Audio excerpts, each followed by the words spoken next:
नमस्कार साथियों, आज फिर मैं आपके लिए एक प्रश्न का हल लेकर आया हूं जो कई बार कंपटीशन में पूछा जाता है। इसमें एक वर्गाकार आकृति दी जाती है जिसमें जो कई वर्गाकार खानों में विभाजित होती है और पूछा जाता है कि इसमें कितने वर्ग हैं या आयत हैं। तो यहाँ पर हम एक आकृति देख रहे हैं जो 3x3 की है, जिसमें जो वर्ग है वो 9 वर्गाकार खानों में विभाजित है।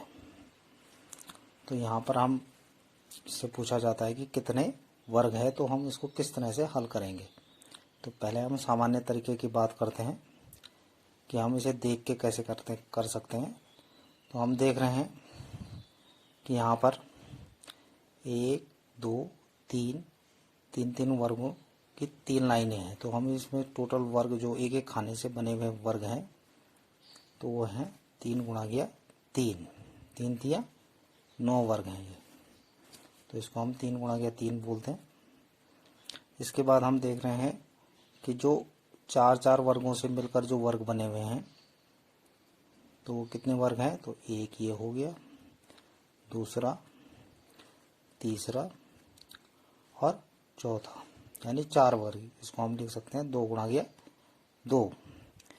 इसके बाद एक वर्ग और बन रहा है, जो बाहर बन रहा है वो 9 खानों का वर्ग बन रहा है। तो वो एक वर्ग है, उसको 1 गुणा गया 1 लिख सकते हैं। तो इस प्रकार अगर हम डायरेक्ट बिना गिने भी लिखें तो किस तरह से लिख सकते हैं इसे, क्योंकि ये 3x3 की आकृति है, 3 वर्गों की 3 लाइनें हैं इसमें। तो हम क्या करें, सीधे सीधे कि 1 से लेकर 3 तक की संख्याओं का वर्ग निकाल दें, यानी वर्गों की जो कुल संख्या आ जाएगी हमारे पास 1 गुणा गया 1 प्लस 2 गुणा गया 2 प्लस 3 गुणा गया 3, यानी 1 एकम 1, 2 दूनी 4 और 3 तिया 9। तो इन तीनों को जोड़ दें, 1 और 4 5 और 9 14 वर्ग। तो हमारे पास कितने वर्ग आ गए, 14 वर्ग आ गए। इसकी एक आकृति और लेते हैं हम। इसमें हम देख रहे हैं कि ये आकृति 5x5 की है, यानी इसमें 5 वर्गों की 5 लाइनों से बनी हुई ये वर्गाकार आकृति है। तो यहाँ इसको करने का तरीका भी हम डायरेक्ट, अगर हम इसको बिना गिने करें तो सीधा हम 1 से लेकर 5 तक की संख्याओं को वर्गों को जोड़ सकते हैं, यानी वर्गों की कुल संख्या हमारे पास आ जाएगी 1 गुणा गया 1 प्लस 2 गुणा गया 2 प्लस 3 गुणा गया 3 प्लस 4 गुणा गया 4 प्लस 5 गुणा गया 5, यानी 1 एकम 1, 2 दूनी 4, 3 तिया 9, 4 चौको 16 और 5 पंजे 25। अब इनको अगर हम जोड़ें तो 1 और 4 5, 5 और 9 14, 14 और 16 30 और 30 और 25, कुल कितने वर्ग आ गए हमारे पास, 55 वर्ग आ गए। अब अगर पूछा जाए इस आकृति में कितने आयत हैं, तो हमें ये ध्यान रखना है कि जो वर्ग होते हैं वो भी एक प्रकार के आयत होते हैं। तो वर्गों की संख्या तो पहले हम निकाल चुके हैं, कितनी है 14। तो आयत देख सकते हैं हम, एक आयत ये 2 वर्गों को मिलाकर बन रखा है, 2 वर्गों से बना हुआ है, फिर 3 वर्गों से बने हुए आयत हैं, ठीक है। फिर 2 गुणा गया 3 वर्गों से, यानी 6 वर्गों से भी आयत बन रहे हैं, ठीक है। इस प्रकार हम आयतों की संख्या को अगर हम देख के निकालना चाहें तो बहुत जटिल हो जाता है। तो इसको एक सरल तरीका है, उससे हम निकाल सकते हैं कि कितने आयत हैं। ये ध्यान रखना है कि आयतों में वर्ग भी शामिल हैं, जो ये 14 वर्ग हैं वो भी एक प्रकार के क्या होते हैं, आयत होते हैं। तो सबसे आसान तरीका क्या है कि हमारे पास ये 3x3 का वर्ग है, तो 1 2 3 हमने नंबर डाल देनी है, लाइनों की संख्या 1 2 3 लाइनें हैं वर्गों की, इनको जोड़ देना है, 1 और 2 3 और 3 6, यहाँ पे हमने जोड़ के दिखा रखा है, 1 और 2 3 और 3 6।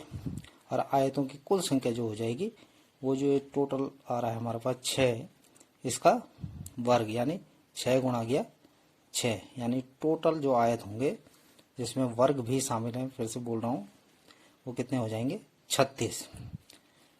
अगर प्रश्न इस प्रकार से पूछा जाता है कि ऐसे आयतों की संख्या जो वर्ग नहीं है, मतलब ऐसे आयत बताने हैं जिसमें ये वर्ग शामिल नहीं है, तो हमने क्या कर देना है? 36 में से इस 14 को, वर्गों की संख्या क्या कर देनी है? घटा देनी है। तो 36 में से 14 गए तो कितने आ गया हमारे पास?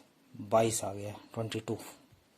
तो ऐसे आयतों की संख्या जो वर्ग नहीं है। ये 3 प्रकार के प्रश्न के हल हो गए हमारे। अब यहाँ पे भी देखें हम, तो इसमें भी हम निकाल सकते हैं कि कितने आयत हैं जिसमें वर्ग भी शामिल होंगे। तो हमने क्या करना है?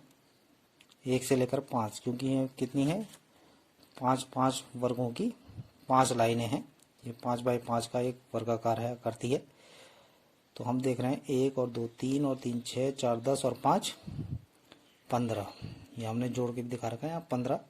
इसके बाद आयतों की जो कुल संख्या आ जाएगी वो इस जो टोटल आता है हमारे पास उसका वर्ग होती है, यानी 15 गुणा गया 15, यानी कितना आ गया हमारे पास? 225 आयत होंगे। और अगर हमने क्या निकालने हैं? ऐसे आयतों की संख्या जो वर्ग नहीं है, ये वर्गों की संख्या हमने से उसमें से हटा देनी है। तो 225 में से हम 55 घटा देते हैं, तो कितना उत्तर आ गया हमारे पास? 170 आ गया।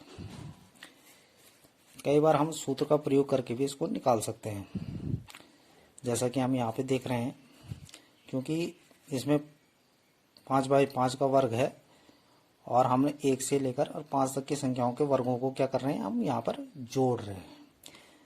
तो इसके लिए वर्ग संख्याओं के योग के लिए हमारे पास इंटर में एक सूत्र आता है।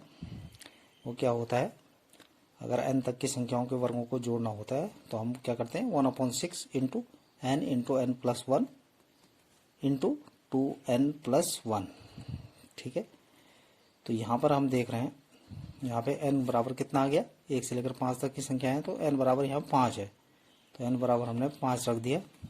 तो वर्गों की कुल संख्या जो हमारे पास आ जाएगी वो हो जाएगी 1/6। n की जगह पे 5 लिखना है, फिर n+1 है, 5 + 1 है, फिर 2n+1 है, तो 2 गुणा गया 5 + 1।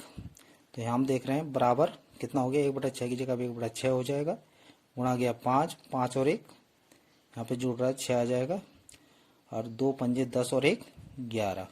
तो 6 से 6 यहाँ क्या हो गया? कैंसिल हो गया। 11 पंजे 55 वर्ग, जो हमारा पहले भी आया था। जो तरीका आसान लगे उसी से कर सकते हैं हम।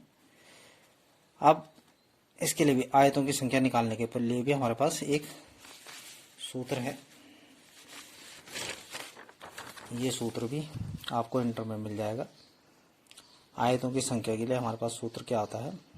n इंटू n+1/2 का होल स्क्वायर। तो यहाँ पर n बराबर हमारे पास कितना है? n बराबर हमारे पास यहाँ पे 5 है। तो हम यहाँ पे क्या करते हैं? n की जगह पे 5 रखते हैं, तो आयतों की कुल संख्या जिसमें वर्ग भी शामिल है, तो 5 गुणा गया 5 + 1/2 की घात होल घात कितना आ गया? 2 हो गया।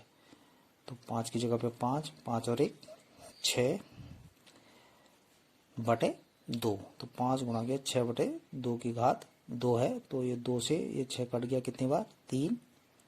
तो 5 दिया 15, 15 की घात 2, इसका मतलब क्या हो गया? 15 गुणा गया 15, जो हमारे पास कितना आता है? 225। तो यहाँ पर भी हमारे पास क्या आ गया था? तो इस तरीके से करा था हमने, सीधा 1 से लेकर 5 तक की संख्या को जोड़ा, फिर उसका वर्ग निकाला, तो 225 ही आया था हमारे पास। तो फिर हम ऐसे आयतों की संख्या जो वर्ग नहीं है उसको निकाल सकते हैं हम। 225 में से 55 को हम घटा देंगे तो कितना आ जाएगा? 170 आ जाएगा। धन्यवाद साथियों।